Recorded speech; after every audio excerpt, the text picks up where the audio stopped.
আপনার মিডিয়ায় দেখবেন খবরের কাগজে এভাবে লেখা হবে, যদি 50 বছরের মুসলিম পুরুষ 16 বছরের মেয়েকে বিয়ে করে, এরকম কোন খবর থাকলে সেটা আসবে একেবারে হেডলাইনে।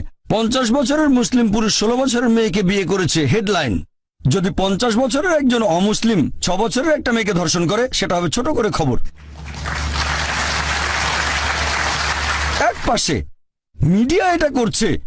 আমি জানি প্রত্যেক সম্প্রদায়ের ভেতরেই কিছু কুলাঙ্গার থাকে। কিছু লোক নিজেদের মুসলিম বলে কিন্তু শরিয়া মেনে চলে না। ইসলাম বলছে মদ পান করো না, মাদকদ্রব্য নিও না। এরকম অনেক মুসলিম আছে যারা এসব কাজে অমুসলিমদের চেয়েও পাকা। আমি এটা জানি। এরা হচ্ছে কুলাঙ্গার। প্রত্যেক সম্প্রদায়ে কিছু কুলাঙ্গার থাকে। মিডিয়া এদেরকে এমন ভাবে তুলে ধরো যেন এরাই আদর্শ মুসলিম।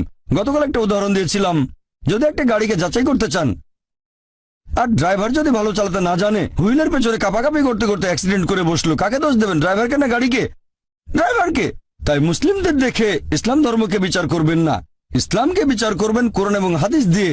আরেকটা গাড়ি যাচাই করতে গেলে হুইলের পেছনে আপনি এমন কাউকে বসাবেন যে খুব ভালো ড্রাইভার। তাহলে একজন মানুষের কাজ দেখে ইসলাম ধর্মকে যাচাই করতে চাইলে সবচেয়ে সেরা দৃষ্টান্ত সর্বশেষ চূড়ান্ত নবী মুহাম্মদ সাল্লাল্লাহু আলাইহি সাল্লাম। ওয়া আখিরু দাওয়ানা আলহামদুলিল্লাহি রাব্বিল আলামিন।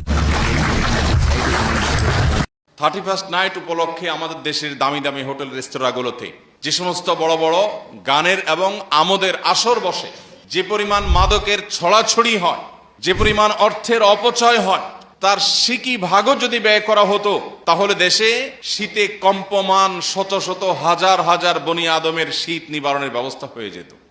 দুর্ভাগ্য আমাদের, আমরা টাকা আকাশে আগুনে পোড়াচ্ছি। আপনি আতশবাজি করছেন না, আপনি মূলত টাকা পোড়াচ্ছেন।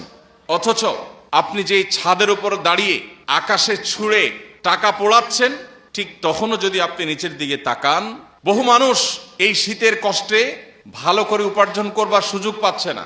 আপনি কুড়িগ্রাম, পঞ্চগড় এবং যশোর, কুষ্টিয়া বর্ডার এলাকার অনেক জেলাগুলোতে গেলে দেখতে পাবেন যে অনেক দিনমজুর এই তীব্র শীতের কারণে কাজ করতে যেতে পারে না, কাজ পায় না বা কাজ করতে যেতে পারে না। খাদ্যের অভাবে তারা রীতিমতো দিনাতিপাত করতে হয়। সেই সমাজের বুকের উপর দাঁড়িয়ে আপনি আকাশে আগুনে টাকা পোড়াবেন, এই বিষয়টি আমাদের বিবেককে একটা বার যদি আমরা প্রশ্ন করি, এটা কোনো বিবেকবান মানুষ করতে পারেন কিনা।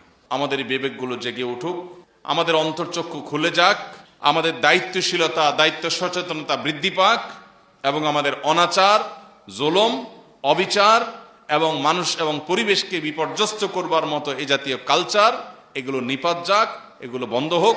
আল্লাহ তাআলা আমাদের সবাইকে সেই তৌফিক দান করুন।